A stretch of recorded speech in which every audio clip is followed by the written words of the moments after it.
আসসালামু আলাইকুম সবাইকে। এইচএসসি 26 ব্যাচ, তোমাদের এখন সামনে একটা বিশাল জার্নি আছে। টেস্ট পরীক্ষা বলো, তারপরে তোমাদের বোর্ড পরীক্ষার একটা চাপ আছে, তো ওভারঅল সবকিছু সামলায় এখন তোমরা কোন কাজগুলো করতে পারো, বাট এর চেয়ে একটা বড় বিষয় হচ্ছে কোন মিস্টেকগুলো করতে পারো যেই কারণে তোমার হয়তো এইচএসসি 26 ব্যাচ থেকে ম্যাথ পরীক্ষার যে স্বপ্ন সেটা হয়তো স্বপ্নই থেকে যাবে।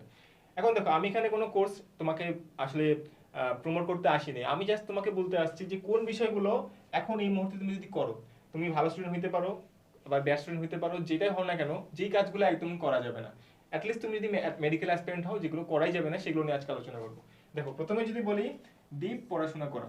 এখন অনেকেই তোমাকে বলবে যে তোমাদের যাদের বেসিক একটু দুর্বল, এখন থেকে একটু সময় নিয়ে আবার সবকিছু ডিপ থেকে পড়া শুরু করো। এটা হয়তো অনেকে নাও বলতে পারে, বাট বিষয়টা হচ্ছে তুমি যদি এখন ডিপ করে পড়াশোনা করো তোমার কিন্তু টাইম আরো বেশি লাগবে। আর একটা কথা মনে করে দেই, তোমার কিন্তু বাংলা, ইংলিশ, আইসিটি এগুলো আছে।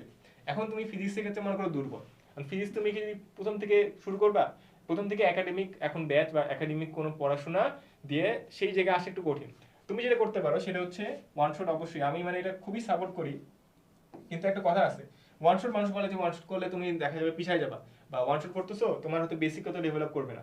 বাট আমি বলি তুমি যদি ওয়ান শট করো আর মেডিকেলের কোশ্চেন ব্যাংকটা করো আর এর সাথে যদি এরিয়া মার্কিং করে রাখো, তুমি বিশ্বাস করো তুমি মেডিকেলে যারা পরীক্ষা দিবে তার থেকে তুমি মোটামুটি 70% লোকের থেকে তুমি আগে যাবা।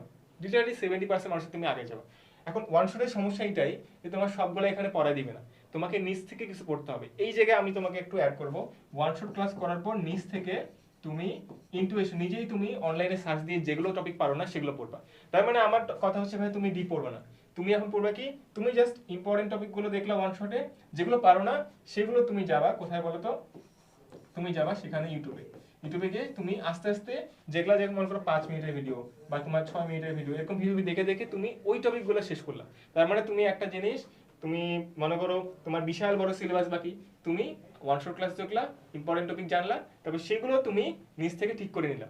তাহলে তোমার সময়টা কোথায় যাবে, তুমি তখন বাংলায় সময় দিতে পারবা, ইংলিশের সময় দিতে পারবা, আইসিটিতে সময় দিতে পারবা। আমি বলে রাখি যে তোমার ক্লাস কিন্তু মানুষ ফিজিক্সে মিস করে না, মিস করে বাংলায়। বাংলা সেকেন্ড পেপারে বা বাংলা ফার্স্ট পেপারে কোনো দেখা যায় একটা মার্ক কম আসে, বা ইংলিশে সবচেয়ে বেশি মিস করে হচ্ছে ইংলিশে। এটা কারণ আছে, ইংলিশে মিস করার সবচেয়ে বেশি কারণ হচ্ছে কি, আমরা এখানে প্র্যাকটিস করি না। ইংলিশের ক্ষেত্রে অবশ্যই মনে রাখতে হবে আমাদের প্র্যাকটিস ইজ এ মাস্ট।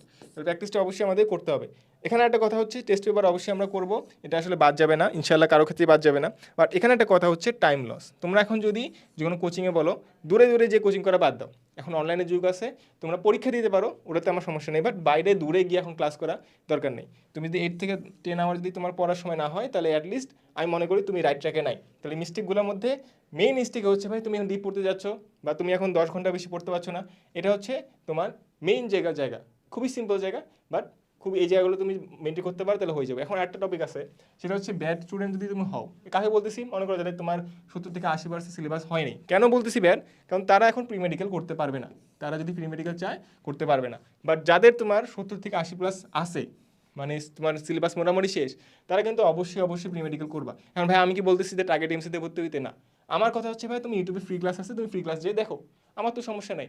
তুমি যদি আগায় থাকো, যেটা বললাম, তুমি কিন্তু নিজেকে, তুমি যদি এখন মনে করো ভাইয়া মেডিকেল ক্লাস করলে হয়তো আমি একাডেমিকে পিছিয়ে যাবো বা এইচএসসিতে পিছিয়ে যাবো, পিছনে কিছু না, আমি নিজে প্রি মেডিকেল করছি। আর মেইন জায়গাটাই হচ্ছে তুমি প্রি মেডিকেল করলে যেগুলো বোর্ডে আসে, মনে করো এই যে তোমার বোর্ড পরীক্ষা আছে না, বোর্ড পরীক্ষা যেগুলো আসে সেগুলো মেডিকেলে হুবহু ওখান থেকে আসে। তুমি বায়োলজি বলো, বায়োলজি তুমি কি মেডিকেলের জন্য পড়লে তোমার বোর্ডে কাজে লাগবে না? অবশ্যই লাগবে। ফিজিক্সের ক্ষেত্রে অবশ্যই কাজে লাগবে। তার মানে তুমি ডিপ পড়বে না, একটা টার্গেট রাখবা ইংলিশ বাংলা, এখানেই অবশ্যই মনে রাখবা এগুলোর ক্ষেত্রে নতুন করে পড়া যাবে না, আমরা অবশ্যই টেস্ট পেপার সলভ করবো এবং সময় নষ্ট কম করবো। এইটুকু মনে রাখলে ইনশাল্লাহ এইচএসসি 26 ব্যাচের জন্য মানে মেডিকেল ক্র্যাক করার কোনো বিষয় না। মেডিকেলের বিষয়টা খুবই নিজের পড়ার টাইমের উপর। নিজে বললাম না সময় নষ্ট করবা না, তোমার 8 থেকে 10 আওয়ার জন্য প্লাস পড়াশোনার একটা সময় থাকে, এইটুকু মনে রাখতে পারলেই ইনশাল্লাহ হবে। ঠিক আছে, এইটুকুই জাস্ট, এর বাইরে বেশি কিছু করতে হয় না। এক্সট্রিমলি মেধাবী হইতে হয় না, এনডিসিতে পড়তে হয় না, কিছুই করতে হয় না, জাস্ট তোমাকে এই কয়েকটা জিনিস মনে রাখতে হবে। আর সিলেবাস অবশ্যই তোমার যাদের এখনও মানে ব্যাকলগ আছে সেগুলো খুব তাড়াতাড়ি শেষ করবা। ঠিক আছে, এখন অত সময় নেই, যেটা বললাম 5 থেকে 6 মিনিটের ভিডিও ওয়ান শট ক্লাস দেখে সেগুলো দেখে দেখে আস্তে আস্তে শেষ করবো। যদি মনে হয় না ভাই খুবই দুর্বল, তখন থেকে একটা দুটো চ্যাপ্টারের জন্য খুব বড় বড় ভিডিও দেখতে পারো, but I will not suggest it. এই মুহূর্তে এখন আসলে এতটা লম্বা ক্লাস করা ঠিক না। ঠিক আছে, তো এইটুকুই আজকের জন্য, এইটুকুই, দেখা হবে অন্য কোনো ভিডিওতে। ততক্ষণ তোমরা জাস্ট এই জিনিসগুলো মাথায় রাখো। ঠিক আছে, ইনশাল্লাহ অবশ্যই তোমাদের একটা ভালো জায়গায় চান্স হবে। তো আজকের জন্য এইটুকুই, দেখাবে অন্য কোনো ভিডিওতে। আসসালামু আলাইকুম।